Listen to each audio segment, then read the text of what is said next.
Preview. The Uncanny Valley concept, introduced by Masahiro Mori in the 1970s, describes the observation that robots that look more human-like become more appealing, but only up to a certain point. Upon reaching the Uncanny Valley, people's affinity descends into a feeling of strangeness, unease, and fear. The brain processes these stimuli as potential threats, activating the amygdala and triggering the fight or flight response. At the same time, the insula causes discomfort and the prefrontal cortex assesses that situation and controls responses. The Uncanny Valley has been linked to automatonophobia, and scientists have found that two regions in the medial prefrontal cortex are crucial for the Uncanny Valley reaction. The Uncanny Valley is an important consideration for designers of robots and animated characters who can avoid it by embracing the stylization and exaggeration, although it is a subjective phenomenon and it remains valuable information for making informed design decisions. The brain's sensitivity to human likeness can affect how people perceive and react to synthetic agents, but it does not prevent people from understanding their behavior or mentalizing. Future research will investigate physical characteristics and behavioral traits that impact the Uncanny Valley phenomenon, and careful exterior design planning can help reduce discomfort caused by odd movements or behavior. Additionally, perceptions of attractiveness affects the acceptability of a robot's vocation regardless of how creepy it is evaluated. Therefore, understanding the Uncanny Valley is crucial for designing robots and animated characters that are acceptable and effective in their roles. Mori coined the term Uncanny Valley para i-describe ang observations na ang mga robots na appear more human-alike, they become more appealing but only up to a certain point upon reaching the Uncanny Valley. Our affinity descends into a feeling of strangeness, a sense of unease, a tendency na matakot or mag-freak out. So, the Uncanny Valley can be defined as people's negative reactions to a certain lifelike robots. Uncanny Valley theorized relation between the human likeness of an object and a viewer's affinity toward it.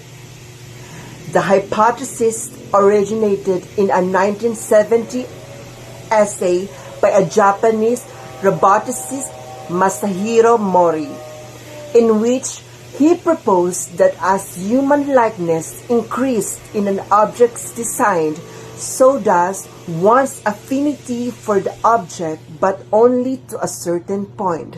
When the likeness nears total accuracy, affinity drops dramatically and is replaced by a feeling of eeriness or uncanniness. Affinity then rises again when true human likeness indicating living person is reached. The sudden decrease and increase caused by the feeling of uncanniness creates a valley in the level of affinity. The Uncanny Valley has consequences for robots, virtual assistant, and other human-like interface design and development. It implies that there is a sweet spot for human likeness beyond which the amount of realism might cause negative emotions or creepy feelings. So why do we feel creepy or fear in robots that look like human? Ang pag-aaral na ito ay may kinalaman sa ating neural. So the feeling of creepiness or fear is a process in multiple parts of our brain, including the amygdala, the insula, and the prefrontal cortex.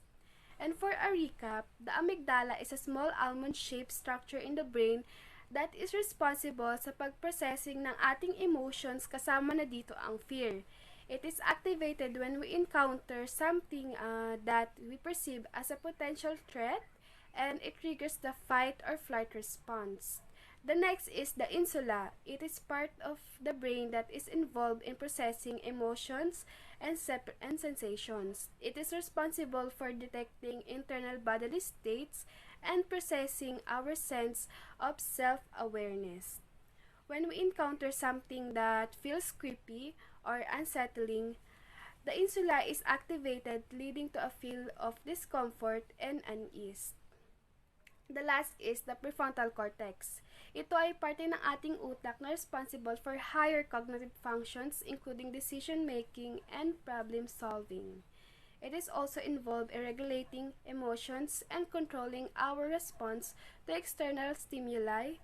When we encounter something that feels creepy or unsettling, the prefrontal cortex helps us to assess the situations and decide where it is real threat or not. And next is, as we gather information about the Uncanny Valley, we also discover a type of phobia, and this is called automatonophobia.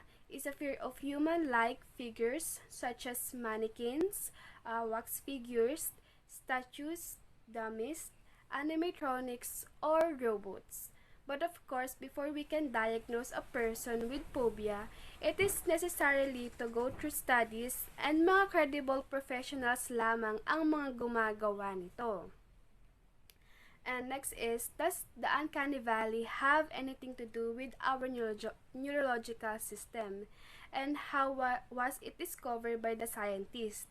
In the study published online on July 1 in the Journal of Neuroscience, functional MRI scan were performed 21 participants during two different activities by neuroscientist Fabian Grabenhorst and the colleagues.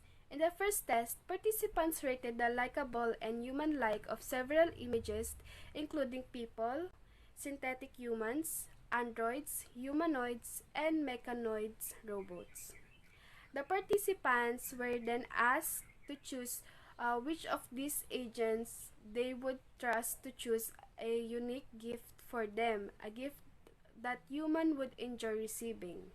In the follow-up test, according to the Uncanny Valley phenomenon, the researchers discovered that participants generally preferred receiving gifts from humans or from artificial agents that were more like humans, with the exceptions of those that were the closest to the non-human boundary. The researchers were able to pinpoint which brain areas were responsible for producing the feeling of the Uncanny Valley by monitoring the brain activity while subjects perform this task. They linked this to neural pathways in the brain that are crucial for decoding the assessing social cues like facial expressions.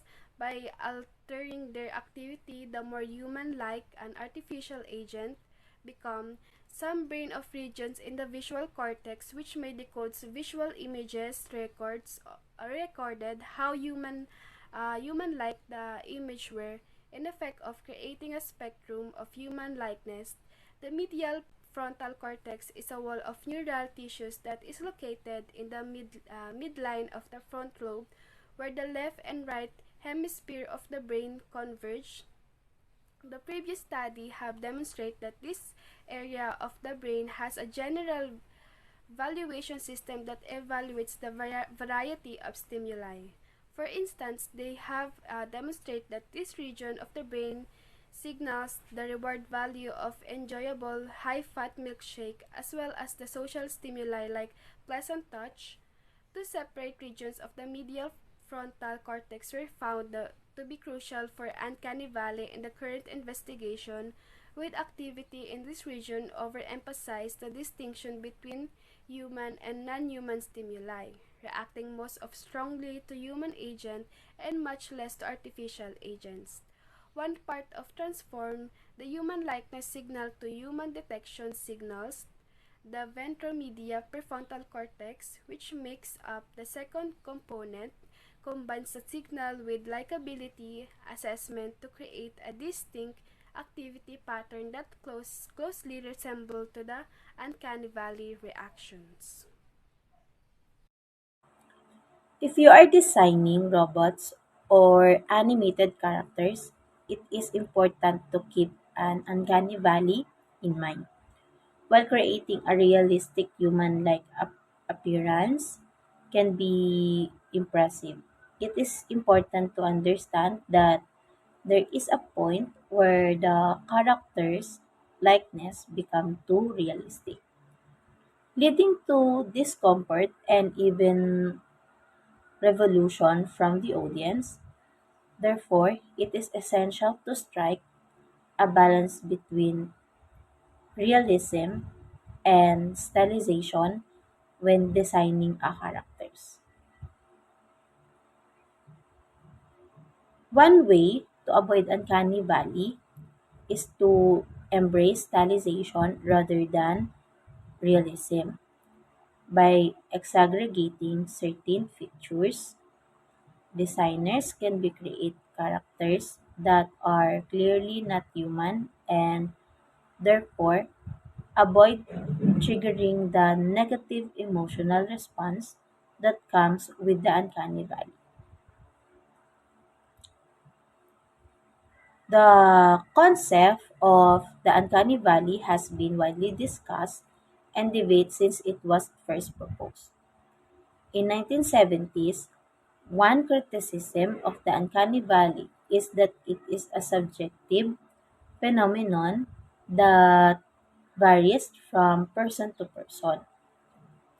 Additionally, the exact point where a character becomes too realistic not clearly defined and may vary depending on the context. However, despite this criticism, the uncanny valley remains a useful concept in robotics and computer graphics. By understanding the potential negative effect of creating characters that are too realistic, designers can make more informed decisions about how approach character design.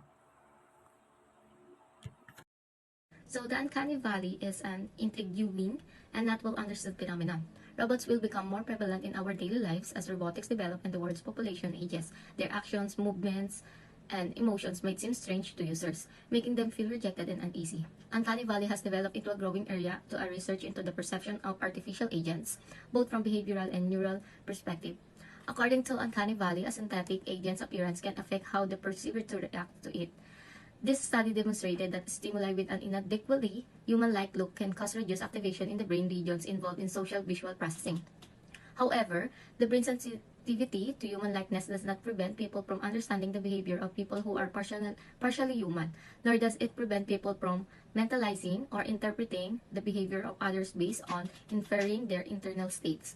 As opposed to artificial agents, different parts of the mentalizing network are sensitive to humans. This review demonstrates that human social cognitive systems that occur in human-human interaction can be somewhat mimicked in humans by artificial entities. It would be excellent to investigate a variety of physical characteristics and behavioral states, such as movement, speech, gesture, etc., in future work to better understand the particular elements that have an impact on this. Similar to these future studies will attempt to close a gap in the body of knowledge surrounding whether artificial entities cause their perceivers to experience negative emotions.